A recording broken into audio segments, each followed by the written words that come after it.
Eu não vou convidar de primeiro momento o povo de Deus a estar em pé, porque eu vou lendo alguns versículos. Amém. Porque é uma história meio longa, mas só que eu quero ser sucinta. Quero realmente trazer aquilo que Deus colocou em meu coração. Amém? Aleluia. Amém. Então aqui vou ler o início do capítulo 1 e depois alguns versículos. Amém? Vocês me acompanham na palavra do Senhor. Neemias capítulo 1 nos diz assim a palavra de Deus nessa tarde. Palavra de Neemias, filho de Acalias.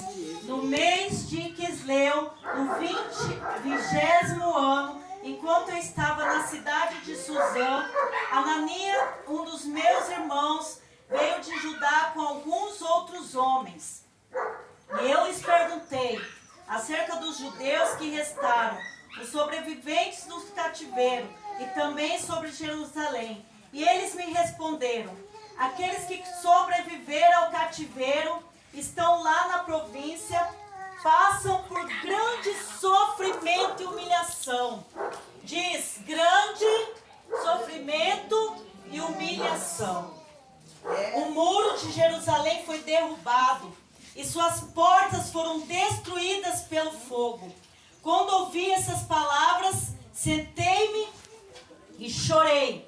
Passei dias lamentando-me, jejuando e orando ao Deus dos céus. Então o povo de Israel, o povo de Deus, estava passando por uma pequena humilhação, por um pequeno sofrimento? Não. Grande era a humilhação do povo de Deus. Grande era o sofrimento. Obrigada, pastor. Grande era a derrota. Grande era a dificuldade que aquele povo estava passando.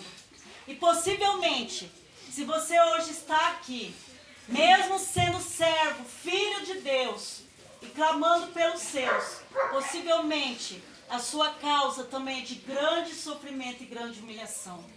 Mas só que, assim como Neemias, ele sentou e chorou.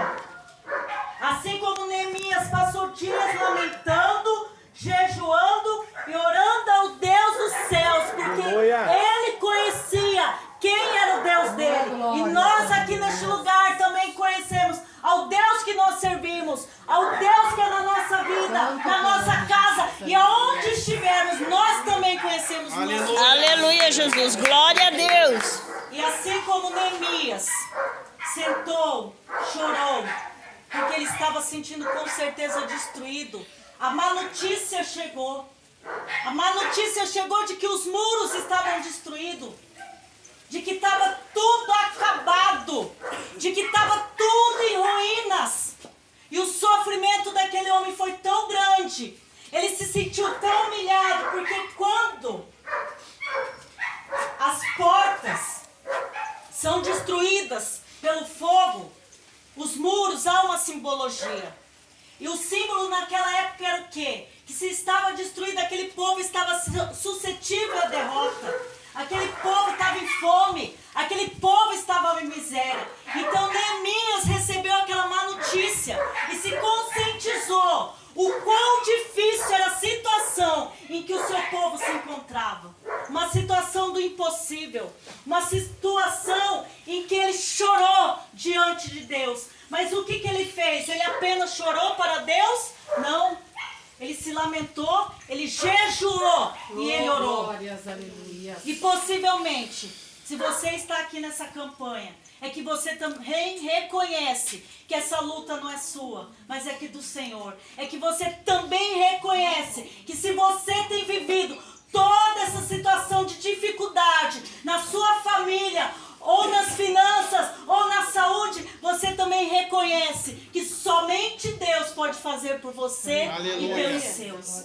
Então, o meu conselho, mediante a palavra, amado povo de Deus, é: ore, jejue e não desista, porque Deus é conosco. E se Deus é por nós, quem será contra nós? Assim diz a palavra de Deus nessa tarde. Aleluia. Glórias, glórias. E mais adiante, então, Neemias orou.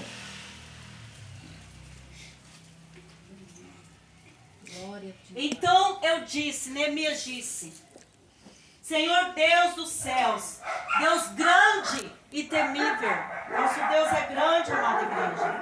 Fiel à aliança e misericordioso com o que teme e obedece aos mandamentos.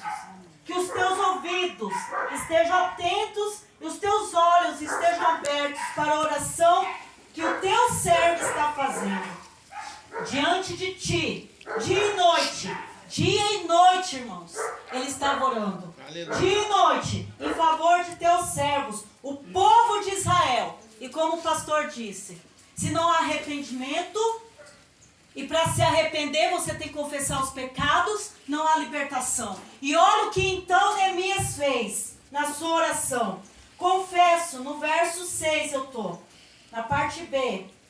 Confesso os pecados que nós, os israelitas, temos cometido contra ti. Sim, eu e o meu povo temos pecado.